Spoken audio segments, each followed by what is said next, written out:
Wile E. Coyote chases him across the desert in nearly every episode. He skids to a stop, spins his legs in place, and takes off in a puff of dust.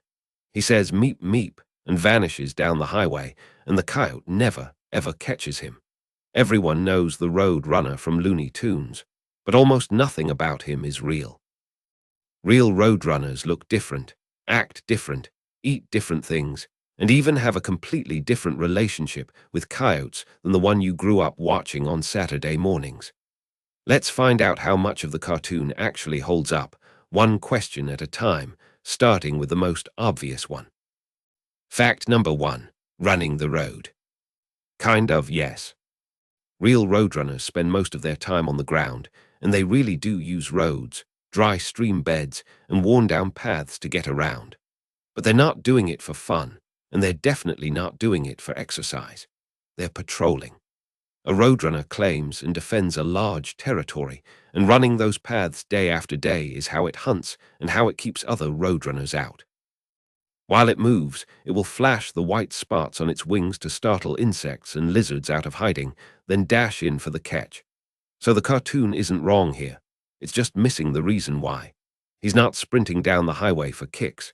He's on the clock, working his territory like a shift at a job, every single day, rain or shine. Some territories stretch across a good chunk of open land, and a roadrunner will patrol the same loop over and over until it knows every hiding spot a lizard might use. Fact number 2, whether it can fly. The cartoon never really answers this one, and that might be on purpose because the real answer is complicated. Roadrunners can fly, but they're not good at it, and they seem to know it. Most of the time, flying means a short glide from a perch down to the ground or a quick low burst to escape sudden danger. That's about it. No long flights, no soaring over the desert, no gliding between mesas.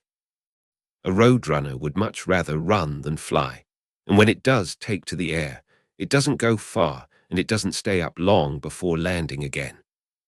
So if you pictured him as a bird that simply can't fly, that's close, but not quite right. He can. He just doesn't want to, and most days he never has to. Fact number 3, the coyote threat. Here's the part that flips the whole cartoon on its head. In the show, the coyote never catches the roadrunner. Not once, in decades of episodes. In real life, coyotes are a genuine danger to roadrunners, and it isn't close.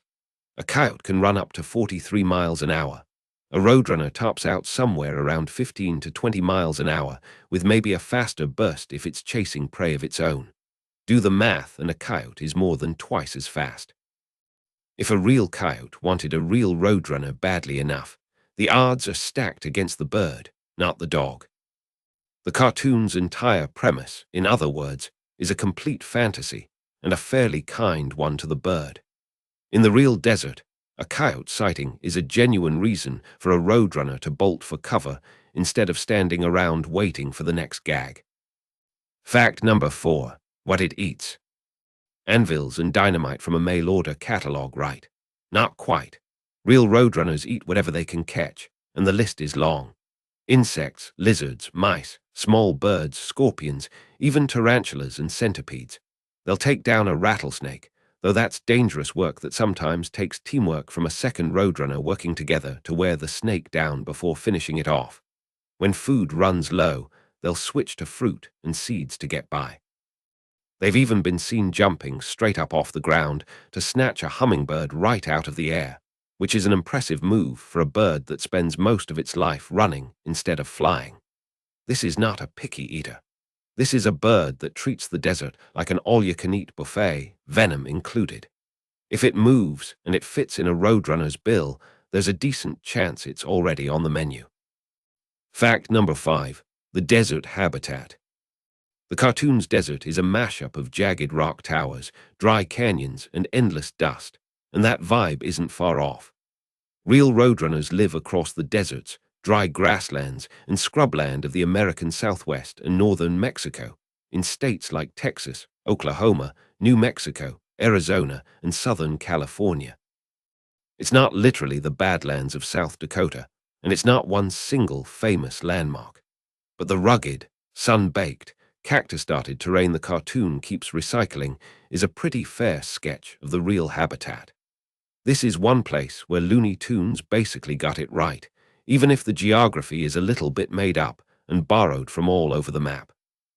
Some roadrunners even live at surprisingly high elevation, in dry country pushing toward 10,000 feet, far from the flat lowland desert most people picture. The image on your screen right now is on a mug in the store. The link is in the description below. Fact number 6, what it really looks like. Nothing like the cartoon. The real bird is streaky brown and white, with a shaggy crest on top of its head that it can raise or flatten depending on its mood, and a long tail that tips up as it runs and helps it balance through sharp turns. It has a heavy, slightly curved bill, bright yellow eyes, and a strange patch of bare skin behind each eye that flashes blue and orange, almost like war paint. Its legs are long and built for speed, not for standing around looking innocent, and a fully grown adult can measure close to 2 feet from bill to tail tip. There's no blue feathers, no giant cartoon eyes, and no permanent smirk. The real Roadrunner looks more like a desert pheasant crossed with a small dinosaur, and honestly, that's a better look than the cartoon ever gave it credit for. Fact number 7, the Roadrunner is actually a cuckoo.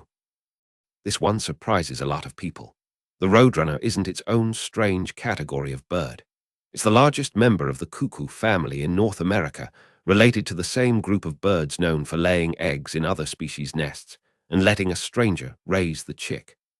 Roadrunners get their own version of that trick too, occasionally slipping an egg into a raven's nest or a mockingbird's nest and letting another bird do some of the work. Old-timers in the Southwest sometimes call it the chaparral bird or the chaparral cock, names that have mostly faded out of everyday use but still show up in older field guides and local folklore. In Mexico, the bird carries its own set of local names and its own layer of legend, most of it built around the same reputation for speed and cleverness. Fact number 8, the footprints meant something. A roadrunner's feet are arranged 2 toes forward and 2 toes back, which leaves behind a track shaped like an X instead of the usual bird footprint. To Pueblo tribes in the Southwest, that X-shaped print became a sacred symbol. Because the track doesn't show which direction the bird was actually walking, it was believed to confuse evil spirits trying to follow someone's trail. You'll still see the Roadrunner track used today in southwestern art, pottery, and jewelry, centuries after it started as a piece of protective folklore passed down through generations. Fact number 9, morning sunbathing. Desert nights get surprisingly cold, and roadrunners have a strange morning ritual to deal with it. At sunrise, a roadrunner will turn its back to the sun, fluff up the feathers across its back and wings, and expose a patch of black skin underneath that soaks up heat fast. It looks a little like the bird is having a slow-motion stretch, but it's actually a built-in heating system. In winter, a roadrunner might repeat this sunbathing routine several times throughout the day just to stay warm enough to keep hunting. Some roadrunners take the cold weather strategy a step further overnight, letting their body temperature drop slightly into a light torpor so they burn less energy while they sleep. Fact number 10, no migration. Roadrunners stay put. Once one claims a territory, it lives there year-round, through every season, without flying south for the winter the way so many other birds do. Some young birds will wander off to find territory of their own, sometimes a fair distance, but the adults settle in and stay close to home for good. So unlike a lot of birds you'll see in your backyard one month and gone the next, a roadrunner in your neighborhood is planning to be a permanent neighbor, cold desert nights and all. Fact number 11, the eggs. A female roadrunner typically lays somewhere between 2 and 6 eggs per clutch, usually landing around 3 to 5. The eggs are white, sometimes with a pale yellow tint, and they hatch about 20 days after she starts sitting on them. Because she starts incubating before all the eggs are laid, they don't all hatch at once, so one chick can end up several days older than its siblings.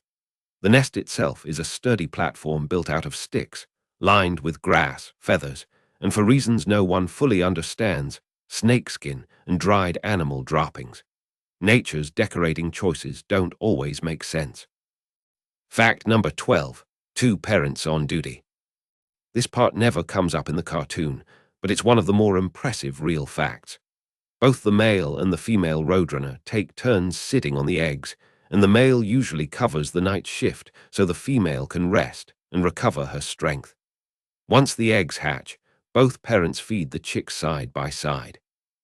The chicks leave the nest after about 3 weeks, but the parents keep feeding them for another month or so while they slowly learn to hunt on their own.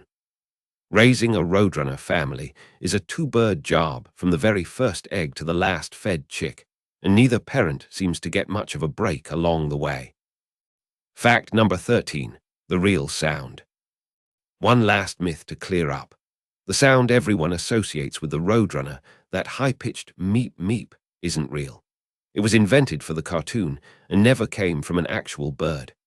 Actual Roadrunners make a low, dove-like cooing sound, descending in pitch, along with sharp clacks and rattles from snapping their bill shut fast, over and over. It's a much quieter, stranger sound than the cartoon ever let on, and it's mostly used to mark territory or call a mate over. So if you ever hear a real Roadrunner out in the desert, don't expect a squeak. Expect something closer to a soft, hollow coo drifting from the top of a fence post at sunrise. 13 facts in, and the real Roadrunner turns out to be faster than expected in some ways, slower in others, and a lot stranger than the cartoon ever bothered to show. While he never stood a chance at catching him on screen, but out in the real desert, the Roadrunner has a lot more to worry about than one hungry coyote. The picture you see now is on a mug in the store. The link is below. That's all for now. Subscribe to see more.